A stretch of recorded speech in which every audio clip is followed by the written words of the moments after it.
Hello. We just got into Yellowstone 2 days ago. Oh god, I have snow in my shoe. I keep having to look around to check for bears. Yesterday was our first real full day in Yellowstone. We actually stopped into Mammoth, which is the north entrance, and basically I think it was a great introduction into what we were about to see in Yellowstone. It had all these really gorgeous geothermal pools and natural formations, and I really thought it was beautiful. I've heard a lot of opinions about how people thought it was underwhelming or overrated, but I have to disagree. I think I actually really enjoyed it. It's probably been one of my favorite stops so far. We will probably stop back through there before the end of our trip to get some ice cream, and then also we wanted to go to Lamar Valley. We actually woke up at 4 a.m. with the intention of going to Lamar Valley, but unfortunately the road was closed, and so now the only other way for us to get to Lamar Valley is to go all the way back around through Mammoth, through the north, and then back over to the east. We're hoping to do that and catch the sunrise over there at some point.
Almost at Grand Prismatic, but we decided to make a couple stops along the way. This is really, really cool. This is bubbling mud. You'll have to see this.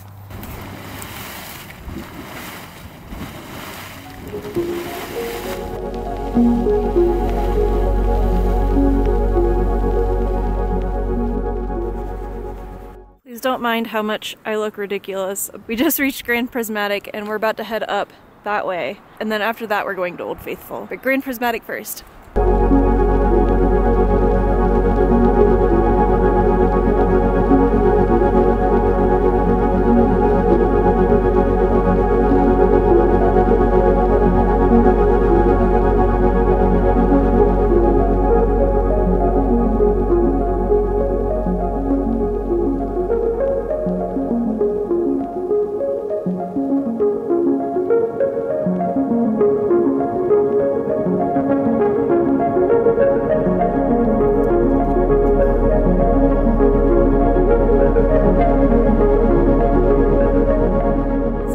For Grand Prismatic because it's so foggy.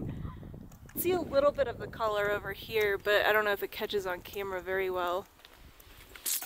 We'll have to probably come back later.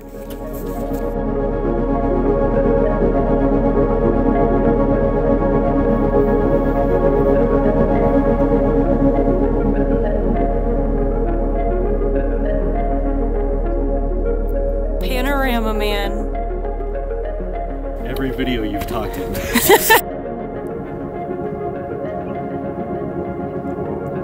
So slippery.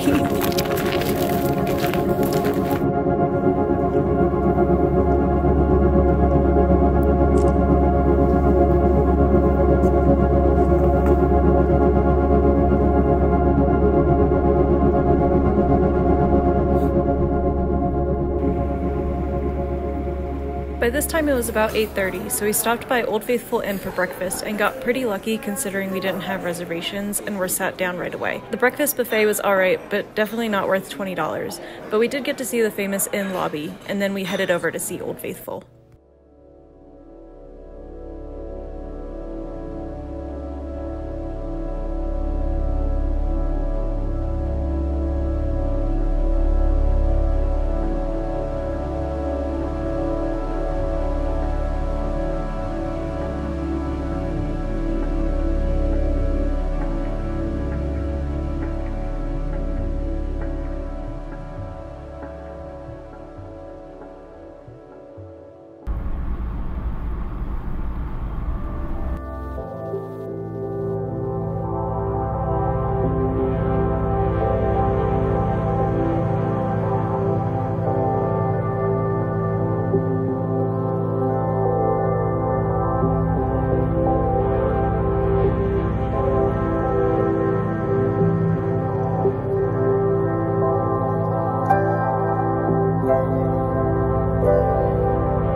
Good morning. It is currently Wednesday morning and we are on our way to Lamar Valley, which I am so excited about. We did not wake up in time to go see the sunrise, but it's pretty cloudy today anyway, so I don't think we would have seen too much with that. I will say on the way over here, we saw a mama bear and her 2 cubs, and that was probably one of the highlights of my entire trip so far. And then we also saw some bison in the road, so we finally got to experience the very famous bison traffic jam. It's currently actually starting to snow again, and now it's freezing, so let's go ahead and get back on the road.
We leave Yellowstone tomorrow. I wanted to at least share some of my thoughts about it, which I have written down in my notes here. First of all, I think going in the off season was one of the best decisions that we've made. We're here at the end of May, right before school gets out. I think we've seen a total of about 2 children. There has been ample parking everywhere we go, no lines. I think the only traffic that we've experienced was once because of bears and twice because we were leaving West Yellowstone, but seeing it come back into West Yellowstone. I also really recommend getting up really early. And when I say really early, I mean like 4 a.m. early. I think if you're here during peak season, that may be a really good way to avoid all of the traffic. In general, you just see Yellowstone in a whole different light. Everything is this gorgeous shade of blue. And on top of that, we were seeing really beautiful wildlife that I don't know if we would have necessarily seen otherwise, because I think the first morning that we were here, I'm pretty sure we saw wolves. The other thing is, I don't think anybody prepares you for how stinky Yellowstone is. lodges, it smells here, and it's because of all the geysers. So I would be prepared with maybe a bandana or like a mask or something like that. And then now my thought on the lodges. Place that we stayed is at the Canyon Lodge, and we stayed in one of the cabins. It's been a very pleasant experience. It's pretty secluded. The only downside is there is no mini fridge, and it has pretty spotty Wi-Fi for us. You're not really coming to Yellowstone to watch TV anyways. I also highly recommend getting your groceries and such before you come into Yellowstone. We stopped by a grocery store and grabbed a case of waters for $3, and it's lasted us all week. In hindsight, I think I would have probably bought more groceries, but we didn't have a mini fridge, so maybe a cooler or something like that. People just walked by, so that was very awkward. Anyways, yes, I would recommend getting a cooler and buying your groceries. It would be significantly cheaper and probably much tastier. We stopped by a couple of the restaurants at some of the lodges and picked up some gas station like grab and go food. I don't think I would give anything over a 3-star rating. Overall, I think we had a really incredible time in Yellowstone. This is our last day, like I said, so what we decided to do is just head out to West Yellowstone, and we decided to grab some quick breakfast and then also head over to the Grizzly and Wolf Discovery Center.